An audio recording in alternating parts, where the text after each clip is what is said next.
El 31 de agosto de 1999, a las 20:54, el vuelo 3142 del APA despegó desde el Aeroparque Jorge Newbery de Buenos Aires, pero su destino no sería el esperado. En cuestión de segundos, lo que debía ser un vuelo de rutina se convirtió en una de las peores tragedias aéreas de la historia argentina. La cabina estaba llena de risas, conversaciones triviales y un piloto que ignoró los procedimientos más básicos de seguridad. Mientras tanto, detrás de la cabina de mandos, 98 personas confiaban ciegamente en que todo estaba bajo control, pero desconocían que era todo lo contrario. Aquel despegue fallido fue el resultado de años de negligencia, corrupción y un sistema podrido que priorizó la rentabilidad por encima de las vidas humanas. Esta es la historia del vuelo 3142 del APA, una historia real, aterradora y tristemente evitable. En los años 90, Argentina atravesaba una etapa marcada por una profunda fiebre privatizadora. La mayoría de las empresas públicas, desde servicios básicos hasta medios de transporte, eran transferidas al sector privado. En este contexto, las aerolíneas no quedaron exentas. La apertura del mercado y la liberalización del transporte aéreo impulsaron la aparición de nuevas compañías, pero también una feroz competencia. En medio de este escenario nació LAPA, Líneas Aéreas Privadas Argentinas, una empresa que prometía revolucionar el mercado aéreo con una oferta atractiva, modernidad, vuelos puntuales y precios bajos. Al principio, esa promesa pareció cumplirse. LAPA creció rápidamente y se consolidó como la segunda aerolínea del país, justo detrás de Aerolíneas Argentinas. Sus aviones comenzaron a verse en todos los aeropuertos principales, y muchos pasajeros confiaron en la marca gracias a su imagen renovada y a la publicidad que mostraba cabinas impecables y personal amable. Sin embargo, bajo esa apariencia atractiva, se escondía una realidad mucho más preocupante. Según investigaciones oficiales posteriores, la empresa había comenzado a recortar gastos en áreas clave como el mantenimiento de las aeronaves. Las revisiones técnicas, que deberían haberse hecho con estricta rigurosidad, empezaban a flexibilizarse para ahorrar tiempo y dinero. Por otro lado, la presión por mantener un elevado nivel de puntualidad y una alta frecuencia de vuelos llevó a que los turnos de los pilotos se alargaran considerablemente, superando en ocasiones los límites recomendados por las normativas internacionales. Esto provocaba fatiga y un riesgo añadido para la seguridad. Además, los procedimientos básicos de seguridad comenzaron a ser ignorados o minimizados. La prioridad era no perder competitividad en una industria donde la rapidez para despegar y aterrizar era premiada, mientras que el cumplimiento estricto de las normas era muchas veces considerado un obstáculo. Lo que agravaba aún más esta situación era la falta de control efectivo por parte de las autoridades regulatorias. Los organismos encargados de supervisar el sector aéreo, como la Administración Nacional de Aviación Civil, ANAC, ejercían una vigilancia débil y permitían que muchas irregularidades pasaran desapercibidas o fueran sancionadas con multas simbólicas que no frenaban las malas prácticas. La presión para que las aerolíneas mantuvieran sus vuelos a tiempo prevalecía sobre la prioridad que debería haberse dado a la seguridad. Así, en este caldo de cultivo, con recortes, fatiga, laxitud en los controles y una competencia feroz, se gestó el escenario que desembocaría en el desastre del vuelo 3142. Lo ocurrido aquella tarde no fue una casualidad ni un accidente aislado. Fue la consecuencia directa de una cadena de decisiones negligentes que se acumuló durante años, hasta que finalmente todo explotó. La noche del 31 de agosto de 1999 había comenzado como tantas otras en el Aeroparque Jorge Newbery, ubicado a orillas del Río de la Plata en Buenos Aires. Eran las 20:45 horas, y la terminal estaba llena de movimiento. Los pasajeros apuraban el paso entre los mostradores y las puertas de embarque. Las maletas rodaban por los pasillos, y las voces de los altavoces anunciaban partidas, reprogramaciones y retrasos. Era un ambiente habitual, propio de cualquier aeropuerto en hora punta. En la puerta de embarque número 7, los pasajeros del vuelo 3142 del APA esperaban tranquilos. El destino era Córdoba, un trayecto corto, conocido, y para muchos, rutinario. La mayoría confiaba en que todo transcurriría sin sobresaltos. El avión asignado para ese vuelo era un Boeing 737-200, con matrícula LVWRZ, un modelo veterano pero con buena reputación en la flota de la aerolínea. Tenía más de 25 años de servicio, y aunque su historial reflejaba muchos vuelos, no contaba con incidentes graves previos que hubieran alertado a la tripulación o a la empresa. La aeronave acumulaba alrededor de 35.000 horas de vuelo y cerca de 28.000 ciclos, lo que significa despegues y aterrizajes que, a lo largo del tiempo, ponen a prueba la resistencia estructural de cualquier avión. Aunque había pasado todas las inspecciones de mantenimiento exigidas por la normativa vigente, la investigación posterior detectaría dudas sobre la rigurosidad y profundidad de esas revisiones, un detalle clave para entender la tragedia que se avecinaba. A bordo embarcaron un total de 95 pasajeros, entre ellos hombres de negocios, familias con niños y estudiantes universitarios que regresaban a sus ciudades. La tripulación estaba compuesta por 5 miembros, 2 pilotos y 3 auxiliares de cabina. El comandante Gustavo Weigel, de 45 años, era un piloto experimentado. Su carrera se remontaba a su paso por la Fuerza Aérea Argentina, donde había volado durante la Guerra de Malvinas en 1982, experiencia que reforzaba su currículum. Sumaba más de 6.000 horas de vuelo, de las cuales cerca de 2.000 correspondían a la operación del Boeing 737. Sin embargo, las investigaciones oficiales posteriores revelaron que Weigel tenía antecedentes de incumplimiento en procedimientos operativos. Solía omitir listas de verificación imprescindibles y mostraba una actitud relajada que rozaba la negligencia. Lo más grave era que en ese momento, su licencia de vuelo estaba vencida, algo que por sí solo ya constituía una infracción grave. Además era impulsivo, con problemas personales y estaba bajo observación médica por episodios de ansiedad. El primer oficial, Luis Echeverry, era un piloto de 31 años con algo más de 4.000 horas de vuelo, aunque solo unas 560 en el Boeing 737. Había comenzado a volar para Lapa en 1993, y al igual que su comandante, presentaba antecedentes de irregularidades. Echeverry tampoco inspiraba confianza. Era lento, con bajo rendimiento en simuladores y dificultades de coordinación en cabina. Ambos arrastraban conflictos personales que, esa noche, llevaron directamente a la cabina. Por ejemplo, solía recitar las listas de verificación de memoria, sin realizar las comprobaciones físicas requeridas, y sus evaluaciones en simuladores mostraban deficiencias similares en la aplicación rigurosa de los protocolos de seguridad. Era un joven que estaba a punto de casarse, pero que cargaba con una disciplina operativa débil, factor que sumó al riesgo del vuelo. Las condiciones meteorológicas aquella noche eran ideales para volar. El cielo estaba despejado, la temperatura era baja y la visibilidad perfecta. Todo indicaba que el vuelo sería rutinario y sin complicaciones. En cambio, en la cabina de mando reinaba un ambiente excesivamente relajado, donde la actitud del comandante Weigel y del copiloto Luis Echeverry distaba mucho de ser profesional.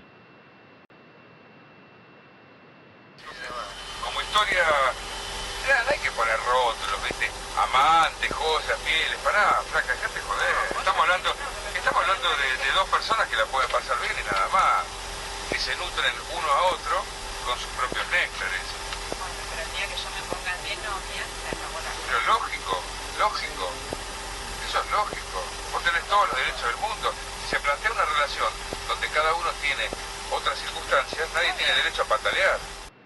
Antes de encender los motores, la conversación en la cabina no trataba sobre procedimientos ni seguridad, sino sobre reproches, malestares y quejas personales.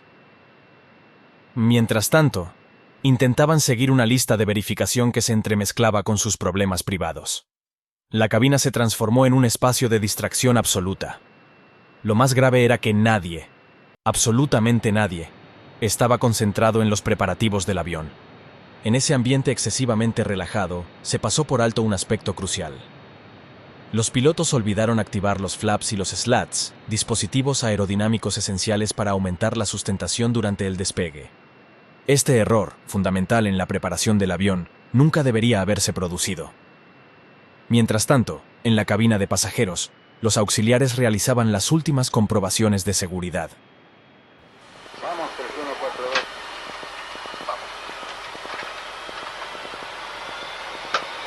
¿Va, Walter? Sí. 6288.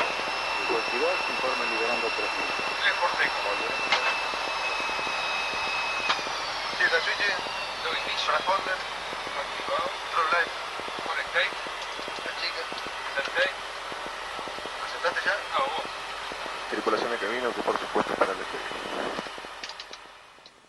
A las 20:53, el Boeing comenzó a moverse lentamente por la pista 13 del aeroparque, alineándose para despegar.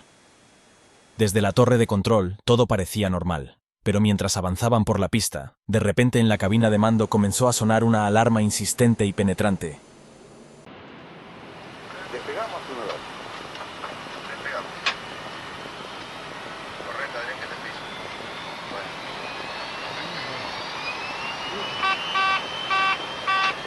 No. ¿Qué sigue ahora? ¿Cuál pasamos? Buenas tardes. Ocupamos y despegamos. Mierda pasa. ¿Tengo tercer? Dídale. No sé qué es lo que es eso, viejo, pero todo bien. Se trataba de la señal de configuración incorrecta para el despegue. Era la alerta de que los flaps y slats no estaban desplegados. Contra todo pronóstico, los pilotos no reaccionaron. Ignoraron la alarma, quizás pensando que se trataba de una falsa señal, o, peor aún, simplemente no la oyeron con claridad debido a su distracción. El avión aceleraba sin la configuración adecuada. 80 nudos, 100, 120. Las luces de la pista pasaban rápidamente a través de las ventanillas, y se acercaba el momento en que la aeronave debía alcanzar el ángulo correcto para levantar vuelo. Sin embargo, el avión no respondía. El comandante intentaba elevar el morro tirando del mando, pero la aeronave no respondía. Los pasajeros comenzaban a inquietarse. Algunos miraban hacia las ventanillas, mientras otros se aferraban con fuerza al respaldo del asiento. Al alcanzar los 148 nudos, equivalentes a aproximadamente 275 km por hora, se llegó a la velocidad V1, conocida como el punto de no retorno, momento a partir del cual el piloto ya no podía abortar el despegue y debía continuar con la maniobra.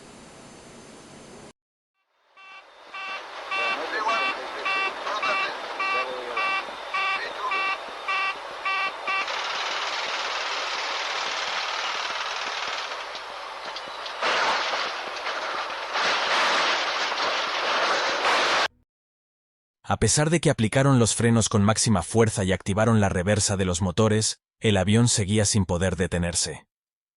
Salió despedido de la pista y rompió la antena del sistema de aterrizaje, para luego chocar contra la verja perimetral del aeropuerto.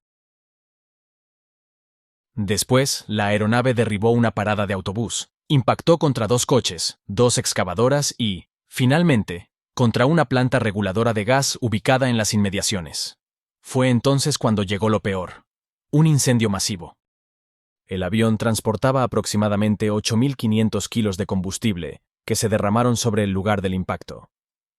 La fuga de gas de la planta reguladora agravó aún más el fuego, que se propagó rápidamente y envolvió al fuselaje en llamas. El caos fue absoluto.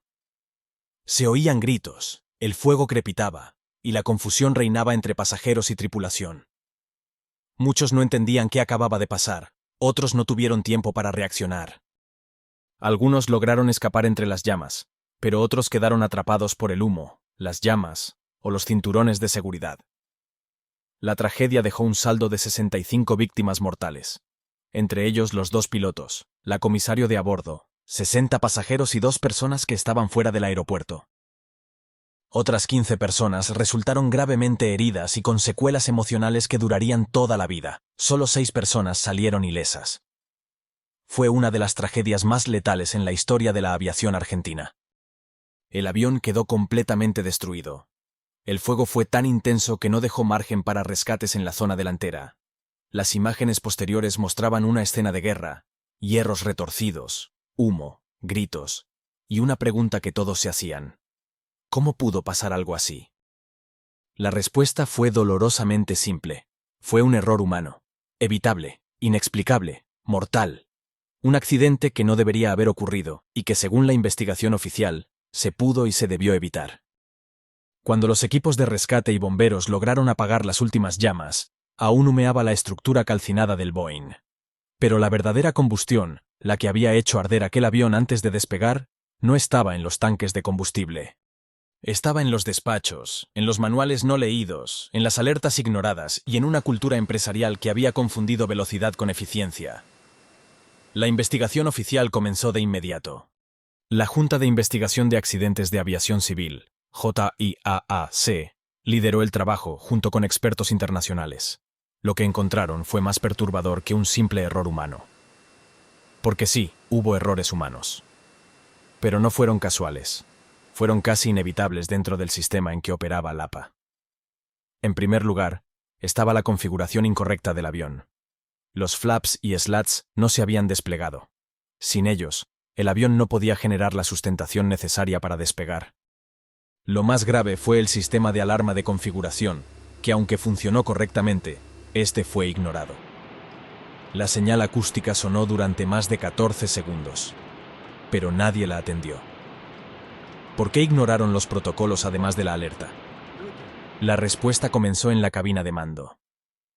El comandante Weigel contaba con antecedentes disciplinarios por incumplimientos operativos, e incluso se le había recomendado someterse a un examen psicológico.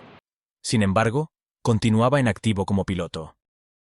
El primer oficial, Echeverry, contaba con menos experiencia y, según los informes, tenía dificultades para cuestionar a sus superiores.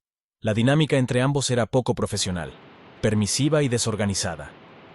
La grabación de la cabina reveló conversaciones banales, risas y una total ausencia de protocolo en los minutos previos al despegue. Pero no solo ellos tenían responsabilidad. La cultura organizacional del APA permitía, e incluso en ocasiones fomentaba, ese tipo de conductas. Se valoraba la rapidez y se toleraban las omisiones.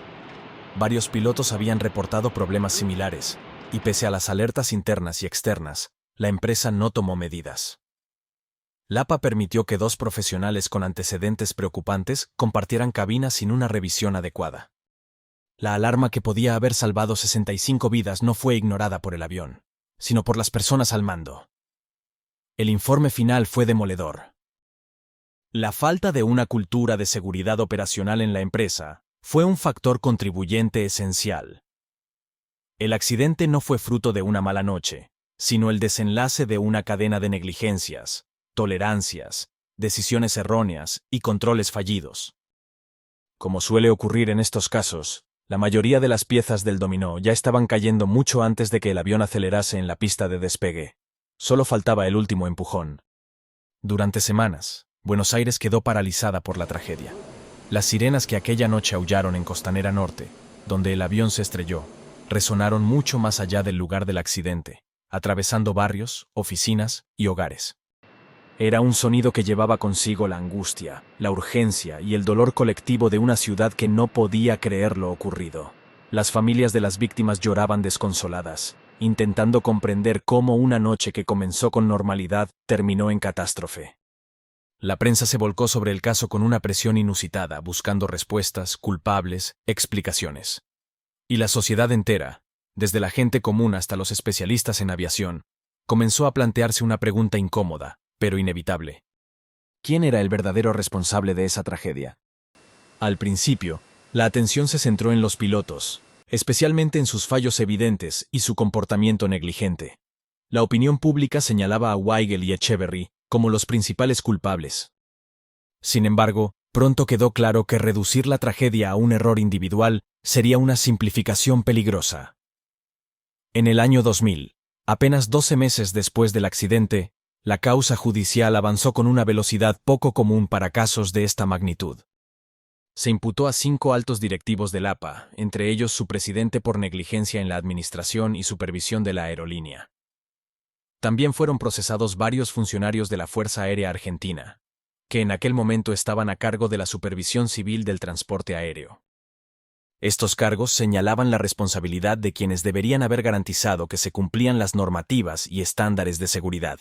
El juicio que siguió fue largo y doloroso. Durante las sesiones judiciales, salieron a la luz correos internos ignorados, en los que se evidenciaba la presión por mantener horarios y reducir costos a costa de la seguridad.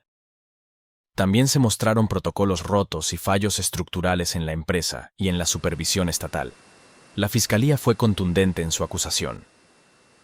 Hubo una cadena de omisiones y desinterés por la seguridad que convirtió a este accidente en una tragedia evitable.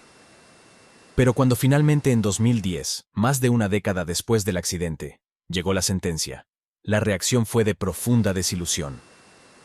Se procesó al propietario de la aerolínea, Gustavo Deutsch, al director general, Ronaldo Boyd, y a varios mandos militares.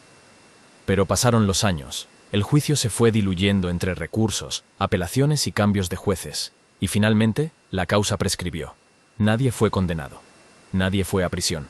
Y para las familias de las víctimas, el vuelo 3142 se convirtió también en el símbolo de otra tragedia, la del olvido judicial. Deutsch nunca reconoció los errores. Alegaba que el mantenimiento era perfecto y que el piloto se equivocó. Según él, eran cosas que pasaban, frases frías que no encajaban con la magnitud del desastre. Y mientras tanto, las familias jamás recibieron un contacto directo ni un gesto real de apoyo. Pero el destino es caprichoso. Años después, en 2014, el propio Deutsch murió junto a su esposa al estrellarse con su avión privado en una zona residencial del Gran Buenos Aires. Era el mismo modelo que tantos de sus pilotos volaron bajo presión. Esta vez, el accidente fue suyo.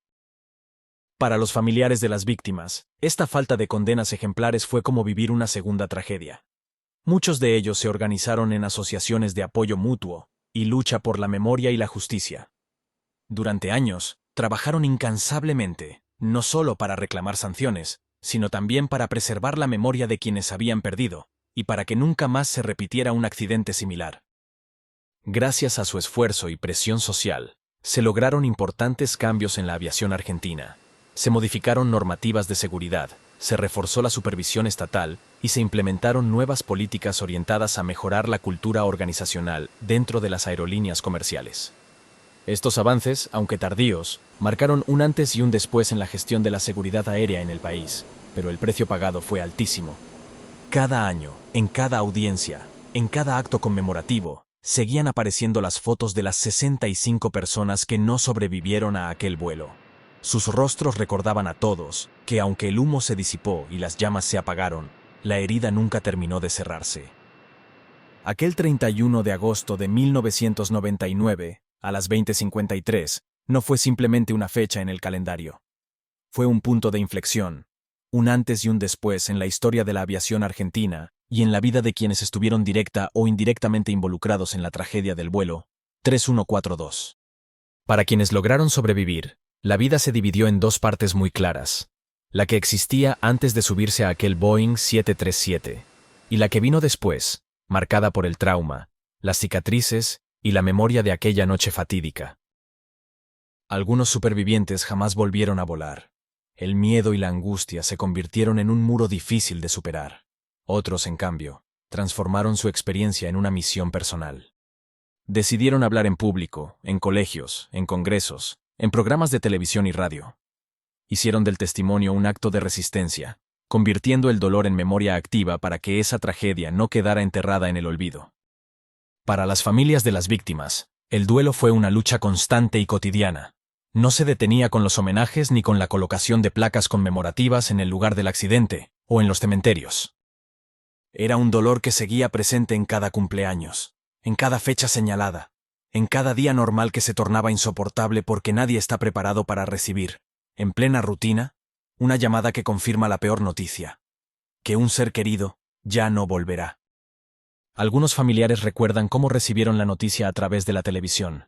Primero la confusión, el miedo, la espera interminable de una confirmación, y luego la certeza, fría e insoportable, que se instaló para siempre en sus vidas.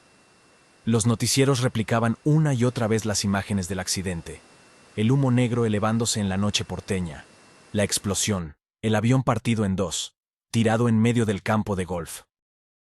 Sin embargo, lo que nunca se mostró en pantalla fue el silencio sepulcral que invadió las casas, las sillas vacías en las mesas familiares, las preguntas sin respuesta que se multiplicaban en la mente de todos.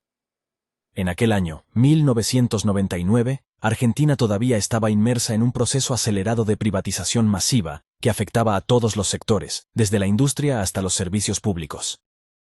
Lo ocurrido con Lapa fue también un reflejo de esa época.